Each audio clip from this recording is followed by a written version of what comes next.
Welcome to the Independent Vlog News Summary direct from our assignment desk and otherwise our compost heap on this windy day. Let's see what stories we're working on. I'm not going to show you that this week because this week we had a bunch of yes or no decisions to make in New Haven as we, like cities around the country, try to figure out how to become a city of yes. To overcome some of these outdated roadblocks, the well-intentioned regulation that has made it impossible sometimes over the years to build the housing we need, the businesses that we need for our tax base, the new tracks and other infrastructure for trains and mass transit because of all the regulatory hurdles that are out of date. Well, this week, the City Plan Commission got to say yes or no on a site plan for someone who wants to build a new hotel, a Marriott, on Park Street. They don't want any public money. They don't want any zoning relief. They're allowed to do it as of right. So what did they say when they got this vote on this site plan? No, for now. They want to have a hearing first. Why? Well, they gave two bogus reasons. One was they want more parking. We don't want more parking. We've tried to do the opposite in the city to get away from those old rules requiring all these parking.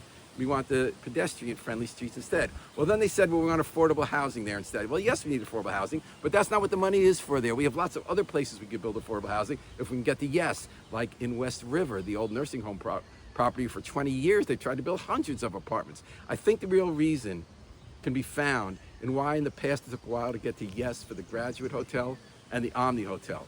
In each case, fake reasons were given, but the real reason was this is a union town, and that's good. They don't want someone coming in here and making money without paying people a living wage. Why do we want the jobs if you can't work that one job and then afford to live and feed your family? So yes, let's insist they have union jobs. Let's just be upfront about it so we can get to yes. City Plan Commission also had I won't tell you yet, had another yes or no call on whether to allow 100 apartments on Long Wharf at a former long-term stay hotel. They said yes, all right, housing on the way. They also said yes a while back to Curtis Cofield 2 Estates. That's a project to fill in on Route 34 land by Boulevard, MLK Boulevard, and Legion Avenue.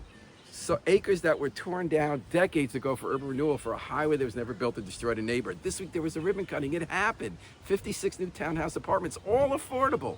Now the next job is to get to yes on making those streets safer around it from all the fast traffic so the kids don't get run over. One final decision is, can we tear down those toxic old factory buildings where they used to build Winchester rifles? We've done some of them. The last batch they want to tear down. And this week the answer was yes. Science Park Development Corporation said they're ready to go in 30 days to knock down the last factory building so they can build at least 100 apartments as well. Well, this is 1 out of 365 days of the year.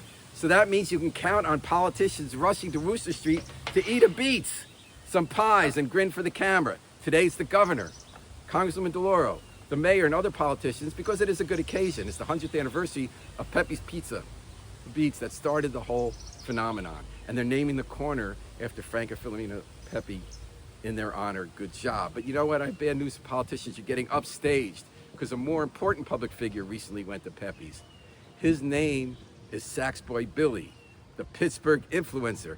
And here's what he had to say. First time in New Haven, those Puerto Rican flags be waving. Tourists line the streets for our beats, but locals eat again, Newz.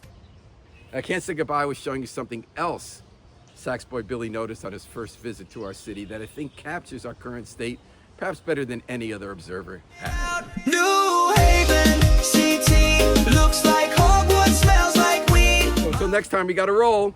It's New Haven Independent Vlog News Summary. And remember, always pick up your trash and recycle it while we still can.